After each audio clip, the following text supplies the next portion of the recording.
Dr Ibrahima Sori Diallo, président de ADC BOK et membre de la Convergence des partis politiques. Bonsoir.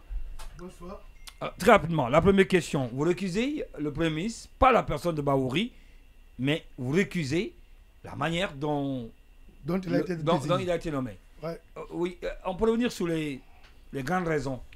Bon, vous savez, lorsqu'il y a eu le décret portant dissolution du gouvernement, nous avons pris acte de ce décret et tout en réitérant au CNRD, nous sommes résolus depuis l'ouverture du cadre de dialogue avec Bahouri, bien entendu, pour une transition apaisée. C'est ce qui nous a poussé de venir là et nous avons constaté par endroit des recommandations dont il faut adresser au président de la République de la mise en place d'un gouvernement d'union nationale dans la mesure où il y a eu déjà un chronogramme de la transition qui a 14 mois d'exécution, il ne reste que 10 mois. Et donc, cela veut dire quoi? Est-ce que réellement il reste 10 mois? Bon, dans les conditions normales, c'est 10 mois. Comme on vient au mois de, je pense, mars, ça reste maintenant 9 mois. Donc, c'est pour dire quoi? Dire qu'on ne pouvait pas mettre un gouvernement sans passer à un gouvernement de large ouverture pour permettre à tous les acteurs de se prononcer. Peut-être qu'on va vers la formation. C'est ce que je dis. Maintenant, vous savez, lorsque vous-même vous savez que le chronogramme de la transition n'est plus tenable, M. Bahouri, je sais qu'il a été consulté pour être là. Il devait, en un mot, avoir, c'est-à-dire la garantie de dire attention, il faut que cela soit d'une façon concertée pour ne pas que je vienne et que je cherche à faire une relecture du chronogramme. Quelqu'un qui voulait être Premier ministre, est-ce qu'il pouvait engager ces discussions? Mais oui, mais n'oubliez pas que ce n'est pas lui seul qui a été consulté. Et il y a eu des gens qui n'ont pas du tout voulu être là et lui il a promis que. Est-ce que c'est le cas? Vous en êtes bon, écoutez, ça c'est les indiscrétions. Vous avez été consulté, vous? Non, moi j'ai pas été consulté. Ça, il faut le reconnaître. Mais moi, j'ai du mal, parce que pour aller concrètement sur la question qu'il a posée, pourquoi vous voulez exiger du chef de l'État qu'il fasse une consultation de la classe politique pour nommer son Premier ministre? Ce n'est pas comme ça, non, vous n'avez pas compris. Il a parlé de Bahouri. Ce n'est pas la forme. Oui. Vous savez, lorsque vous nommez une personne venant d'une corporation, non, mais le problème, c'est que justement, on vous a suivi, on a lu votre déclaration. Non, c'est moi qui pose. Mais la question est posée, je dois répondre. La question n'est pas posée. La question, c'est de savoir. Posez votre question. Vous ne m'avez pas laissé finir.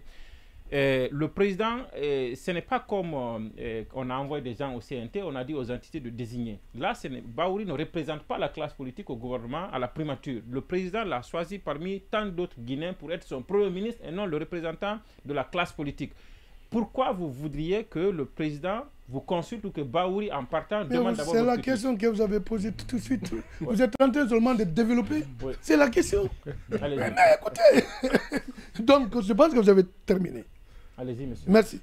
Donc, tout ce que je voulais vous dire par là, nous sommes dans l'objectif d'un gouvernement d'union nationale. Oui. C'est ça qu'il faut d'abord comprendre, nous sommes partis d'où. Donc, juridiquement, quand nous on propose un gouvernement d'union nationale, lorsqu'un gouvernement c'est-à-dire est débarqué, cela veut dire quoi? Et on veut mettre en place un premier ministre politique, parce que vous ne pouvez pas dire que Bahouri n'est pas politique. Donc, un premier ministre politique, un politique vient d'une corporation politique. C'est comme un magistrat, s'il est nommé, il vient d'une corporation magistrale. Donc, par conséquent, il est important de rappeler que tout ce que nous réquisons, c'est-à-dire de la désignation de Bahouri, c'est parce que Bahouri vient prendre, c'est-à-dire un poste dont notre déclaration lors de la dissolution demandait Bahouri a fait le sous-marin. Maintenant, écoutez, il a fait le sous-marin. Je vous dis. Il a fait le sous-marin. Bahouri n'a pas fait le sous-marin, même s'il l'a fait. Moi, je ne peux pas confirmer. Mais docteur, moi la question, est-ce que s'il fallait d'ailleurs faire aujourd'hui à ce stade un gouvernement de large ouverture, de large consensus, en impliquant la classe politique, et la société civile, est-ce que votre coalition serait celle vers laquelle devrait se tourner, puisque en réalité aussi il y a la question de la représentativité. Ouais. Qu'est-ce que est-ce qu'aujourd'hui la plupart des gens, quand on pense à ouverture, on pense à comment faire revenir autour de la table les ténors de l'opposition? Bon, ténor entre guillemets, tout ce que je voulais vous dire par là, je ne suis pas contre de ce que vous dites, vous ne pouvez pas donner votre position. Mais non, je n'ai pas donné, j'ai posé une question. N'oubliez pas, quand il a été question de désigner les 15 représentants des partis politiques au niveau du CNT, le POC, c'est l'AI2. Ça aussi, c'est un poids.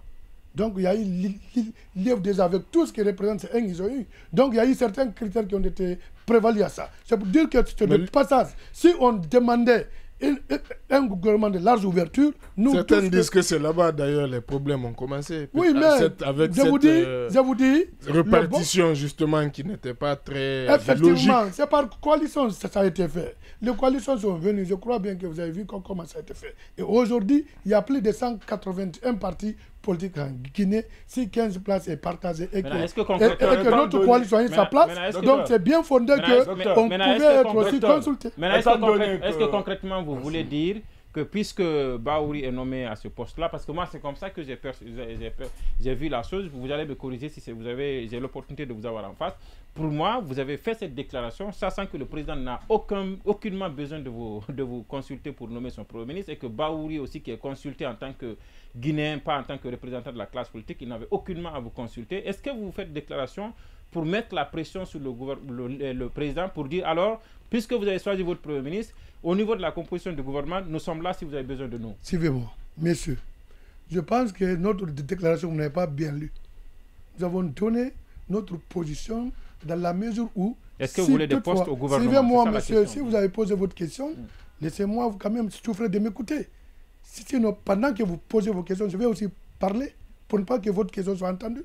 Laissez-moi répondre à votre question. Tout ce que je vais vous dire par là, c'est que M. Bahouri est le président de la République. Le président de la République a les prérogatives de nommer un Guinéen qu'il veut et d'émettre un Guinéen qu'il a nommé. Alors, si nous avions posé la question de savoir d'un gouvernement de large consensus, nous voulons que c'est l'esprit là que nous voulons que ça soit respecté. Maintenant, peu importe pour dire qu'aujourd'hui, il a nommé Bahouri, il a fait cela, notre position reste où? Si notre réclamation n'est pas prise en compte, Bahouri sait. Mais lui, il sait de quoi on est capable dans le cadre du dialogue. Docteur, est-ce qu'aujourd'hui, si on vous propose le ministère de la Santé, vous qui êtes dans ce domaine, est-ce que vous êtes preneur? C'est ce que je vous dis. Vous n'avez pas besoin de... Est-ce que vous êtes preneur, docteur? Suivez-moi. Quand vous posez une question purement démonstrative, vous dites que ce poste-là, vous devez prendre ou pas, je vais vous dire non. Pourquoi? Parce que je ne suis pas là. La personne qui va décider de venir, c'est une coalition qui doit me désigner. Donc, tant que cette coalition ne se prononce pas, moi, Dr Diallo, je ne serai pas élu. Donc, si la coalition, ça veut dire si la coalition vous propose, vous êtes intéressé. Ça devrait être le cas de Bahouri. Ça devrait être le cas de Bahouri, non? Ou bien? Bien entendu. Okay. Docteur, le CNRD, par exemple, s'il continue à persister à ne pas vous écouter, quelle sera la nouvelle stratégie? Non, nous avons tout simplement dit, on se réserve de tout droit de se résider sur toutes les instances du dialogue. Parce que n'oubliez pas, moi qui vous parle, je suis le porte-parole du Comité national de suivi des résolutions issues du dialogue. Mais le même... Suivez-moi, monsieur, il y a une question que je suis en train de répondre. Maintenant, lorsque, au niveau du comité de CTV, nous avons nos entités à ce niveau-là, n'oubliez pas que la convergence des acteurs sociopolitiques, n'est-ce pas un chantage? Pour votre entendement, renferme toutes les plateformes de la société civile les plus importantes à Guinée. Et là, vous faites un chantage au président? Konasok, Maog, ISEC, toutes ces structures-là sont membres de la convergence. Donc si toutes ces structures-là se retirent... Ce n'est pas seulement que des partis politiques. Ce n'est pas seulement, c'est ce qu'il ne comprend pas. Parce que peut-être il a une position. Mais tout ce que je vais vous dire, nous, notre position, si on se retire du cadre du dialogue, il n'aura plus de dialogue. Est-ce que je peux poser une question? C'est tout. La question que je veux savoir, c'est possible. Non, nous en tout cas, je pense que le dialogue est animé par la convergence. Mais quand vous quittez, ça veut bien sûr, ils sont présents, ils sont bien présents. Est-ce que vous pouvez aller jusqu'aux manifestations? on n'a pas déjà, nous avons demandé pendant la période d'exécution des 24 mois de transition, pas de manifestation. Alors, monsieur Diallo, restez sur ça. Notre position, c'est de retracer qu'il n'y a déjà plus de dialogue. Monsieur Diallo, maintenant, la dernière question, c'est de savoir, parce que vous avez dit tout à l'heure que M. Bahouri, peut-être que le président ne vous connaît pas, mais lui, il sait de quoi vous êtes capable. Donc, des menaces en l'air. Est-ce que vous savez que vous le savez, la CEDEAO elle-même recommande un véritable dialogue, c'est-à-dire mettre en berne ce dialogue dont vous parlez. Est-ce que vous faites là un chantage au président pour dire que... Si non, écoutez, monsieur, voilà. Si vous avez, c'est-à-dire certaines intentions avouées, moi, je n'ai pas dit que le président me connaît, il m'a reçu plus de 4 fois. Il me connaît très bien. Il me connaît plus que vous. Je vous dis, attendez-moi. C'est vous dire que l'essentiel est de vous dire, on ne fait pas de chantage. Je n'ai jamais fait de chantage. Quand je dis quelque chose, je le fais. Je vous ai dit que je viens à la CEDEAO pour aller rétablir un pont qui était déjà coupé. Je l'ai fait et ça a été fait. Merci, Dr Ibrahima Ossori Diallo. Merci à vous, Thierno Amadou Camara. Merci, Baïla Traoré. Merci à Alpha Mamadou Diallo. Doïchek Sadivete là.